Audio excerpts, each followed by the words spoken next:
Hi Freeway fans online. I've got another video for you today, and today we're going to be talking about my top 5 tips for sight reading. So for me personally, and for a lot of the students and my colleagues that I talk to over the years, sight reading is a pretty scary word for a lot of us because we don't like the pressure of having to read through something on the spot if it's something someone's just given to us. And also, a lot of times if we are a pianist who has just been learning by ear mostly, then the whole idea of reading something on the page at all can be scary.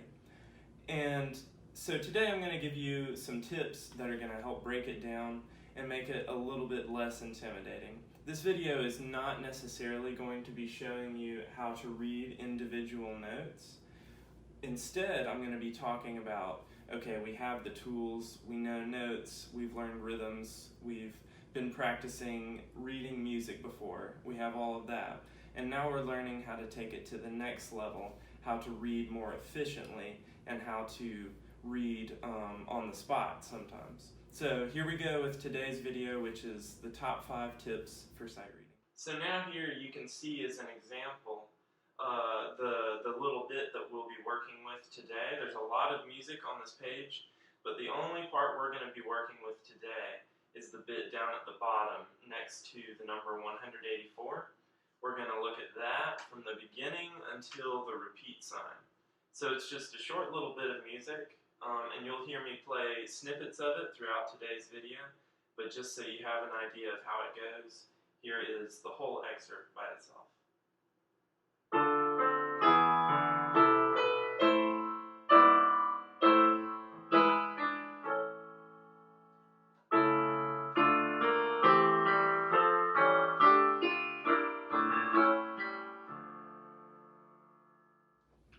Alright, so tip number 1 is to take a look at the key signature, the time signature, and things like that before you start.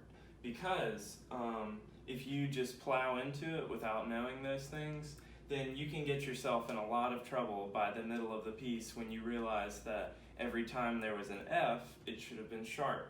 I'm not going to lie, I've had an experience or two like that myself. So, if you take a look, just calm yourself down, take a deep breath, and take a look at the key signature and the time signature before you start playing. It's going to help you a lot. So if you scroll back to earlier in the video where I show you the excerpt of music that I'm looking at today, you'll see that there aren't any sharps or flats in it. So that would make us think probably the key of C major or A minor, right? So even though there aren't any sharps or flats, it's always good to look also at the chords that are at the beginning and the end, because those can be really good indicators of what key we're in too. And since there aren't any sharps or flats, we don't know if we're in C major or A minor. So let's take a look, and we see that at the beginning we have from the bottom D, D, F, and A. That's a D minor triad. And at the end of the excerpt we have D, F, A, and D, which is another D minor chord.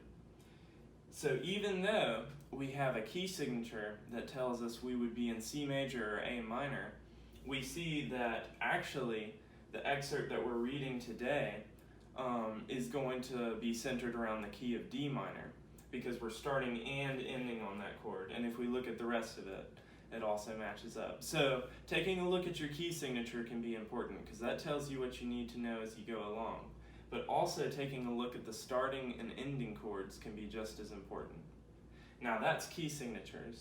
The other important aspect about tip number 1 is time signatures too.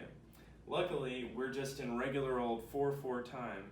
If you look back at the excerpt when I show it to you, it has a little C, which stands for common time. We call that common time. So we're in 4/4 time here, and we start with 1 pickup beat. So taking a look at these things like the 1 pickup beat that we start, the fact that we're in 4/4 time, and we don't have any time signature changes throughout this excerpt, those are also important things to look for.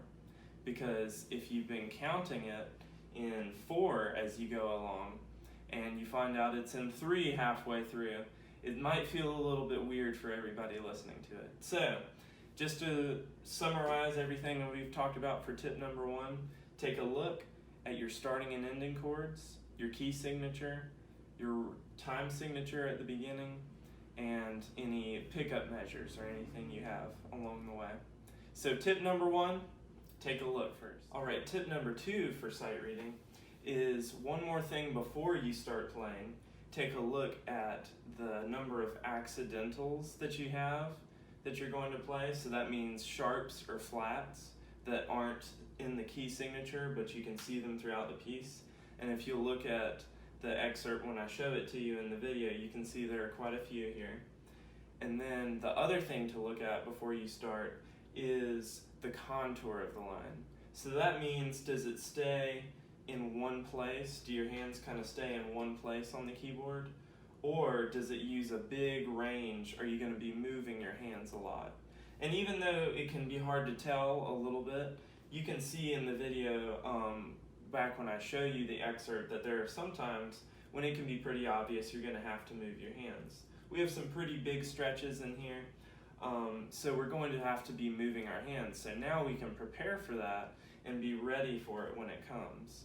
So tip number 2 is to look for accidentals and look at the contour of the line before you start playing. Tip number 3 may sound familiar to you if you've ever had a lesson with me or you've ever seen one of my other videos online before, because tip number 3 is to remember to go slowly.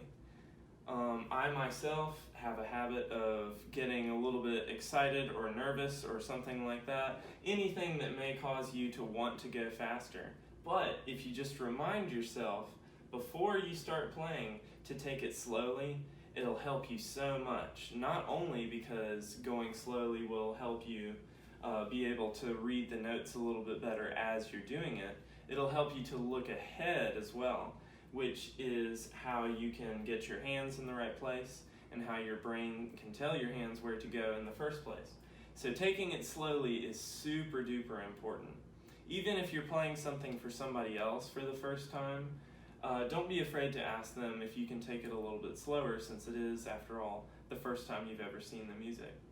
So as an example, if I were reading this piece and I were really just starting my sight reading, I might even take it as slow as this if it were just for practice. 1 and 2 and 3 and...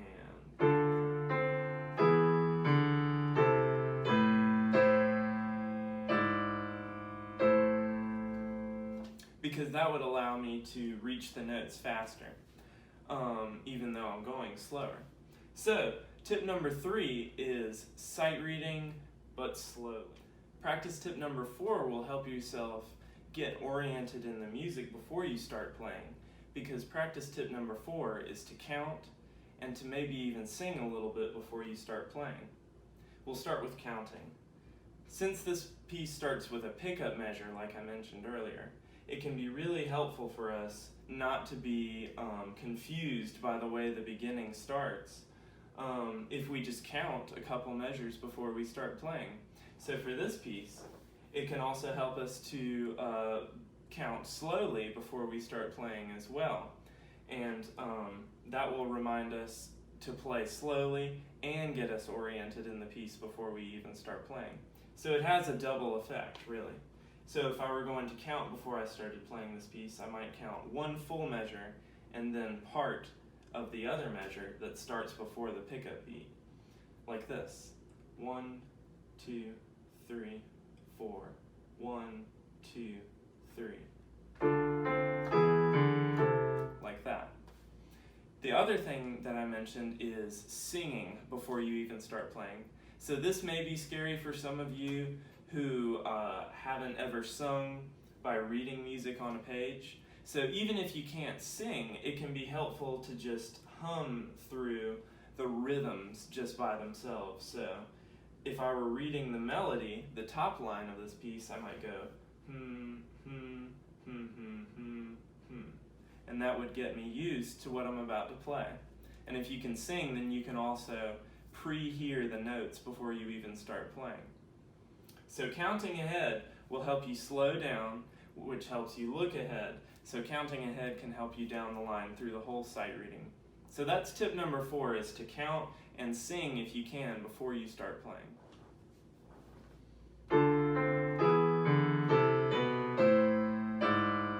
Oh, sorry, I didn't see you there. I was just practicing tip number 5, which is practicing. You see, as much as the tips and getting method books that help you for sight reading can be helpful to us, at the end of the day, the only thing that can really help us get it better is to practice, practice, practice. Whether it's shooting free throws or learning how to read music quickly, practice is the only thing that can get us from where we are to a place that's even better than where we are. Whether you've been playing for a long time and you just have noticed that sight reading is something that you've always struggled with, or you first started to learn how to read music and you want to make sure that you keep up your sight reading, practicing it regularly is the only way that you can get better at it. And it can be easy to get discouraged as well. I know that sight reading has always been one of my weak points, so it's been easy for me to get discouraged too. But if I just remind myself that every day that I put in the work, I'm getting better, it really does help. And you start to see results after time. So don't get discouraged, keep practicing. Tip number 5 is to keep practicing. And that brings us to the end of our 5 tips. So thank you so much for watching another Freeway video. I hope you guys stay safe out there and take care. Thanks for choosing Freeway.